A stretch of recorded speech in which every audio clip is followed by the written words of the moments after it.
Isang mapagpalang araw ulit ng Sabado, mga ka-agri, mga ka-prepper, mga kasaka, kamais. Ayan po, shoutout po sa lahat ng mga kasaka natin na mahilig magtanim ng sweet pear.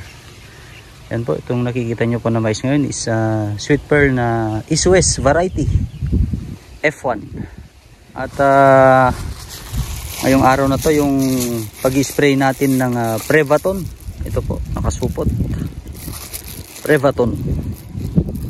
Ayan po. So, ang paghalo natin dito is 30 to 35 ml per 15 to 16 liters. Depende po sa inyo kung medyo tapangan nyo yung timpla. Pwede po yung 15 liters sa knapsack. Ayan guys. So, tapos haluin yung maigi po. So alugin nyo po yung knapsack nyo, knapsack sprayer, para maghalo ng maigi yung gamot. Itong gamot na Prevaton, yung kasama yung tubig. So 15 liters po ang ginagawa ko, ang inilalagay ko 15 liters na tubig, saka 30 to 35 ml ng itong Prevaton po. Ayan guys, so ito po, itong pag-spray natin is usually pagka wala pang bulaklak is in-sprayan natin yung katulad dito sa video na to guys. So nag-spray po tayo at ang diskarte natin yung sa may talbos ng mais. Pagka may mga ganyan, tama, may kinainan ng uod, okay, medyo tinatagalan natin konti. Direct tayo dun sa talbos talaga. Pag malinis, ay basta importante mabasa.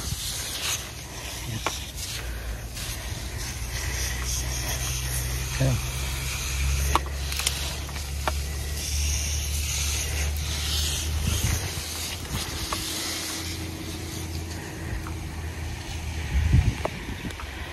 Ito po yung tinamnan natin, tinamnan ni Tatang to na dito sa bandang baba.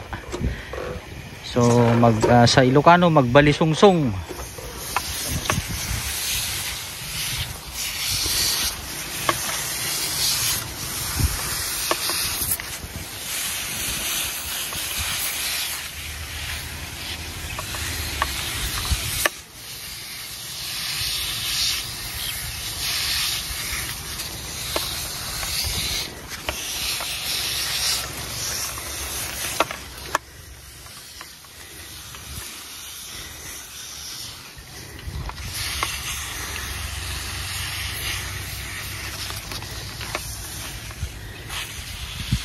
Usap lang tayo saglit. Ito po at 1 month na po mahigit to.